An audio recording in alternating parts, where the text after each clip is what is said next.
പുതിയ radar system പ്രവർത്തനക്ഷമമാക്കിയതായി Abu Dhabi police. അബുദാബിയിലെ ക്രോസ് റോഡുകളിൽ പുതിയ റഡാർ സിസ്റ്റം പ്രവർത്തിക്കാൻ തുടങ്ങിയതായി പോലീസ് അറിയിച്ചു. റോഡ് സുരക്ഷ ഉറപ്പുവരുത്താനുള്ള ശ്രമങ്ങളുടെ ഭാഗമായാണ് അബുദാബി പോലീസ് റഡാർ സിസ്റ്റം സജ്ജമാക്കുന്നത്. ട്രയാങ്കിൾ ഇന്റർസെക്ഷന് മുന്നിൽ ഓവർടേക്ക് ചെയ്യുകയും വാഹനങ്ങൾക്ക് മുന്നിൽ മനഃപൂർവ്വം റോഡിലേക്ക് പ്രവേശിക്കുകയും ചെയ്യുന്നവരെ ഈ ഓട്ടോമാറ്റിക് റഡാർ സിസ്റ്റം നിരീക്ഷിക്കും. എക്സിറ്റ് 1 റഡാർ എന്ന് വിളിക്കുന്ന സംവിധാനം ഡ്രൈവിംഗ് സമയത്ത് നിയമങ്ങൾ പാലിക്കേണ്ടതിന്റെ പ്രാധാന്യത്തെക്കുറിച്ച് നിവാസികളെ ഓർമ്മപ്പെടുത്തുന്നു. ഗതാഗത സുരക്ഷ വർദ്ധിപ്പിക്കുകയാണ് ക്യാമറകൾ സ്ഥാപിക്കുന്നതിന് ഉദ്ദേശമെന്നും പോലീസ് പറഞ്ഞു.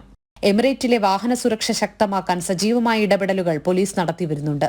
ട്രാഫിക് നിയമലംഘനങ്ങൾ കണ്ടെത്താനും നിയന്ത്രിക്കാനും പുതിയ നിരവധി ക്യാമറകൾ പല റോഡുകളിലും സ്ഥാപിച്ചിട്ടുണ്ട്. അശ്രദ്ധയോടെ വാഹനം ഓടിച്ചാൽ 800 ദിർഹം പിഴയോടൊപ്പം 4 ബ്ലാക്ക് പോയിന്റുകളുമാണ് ശിക്ഷ.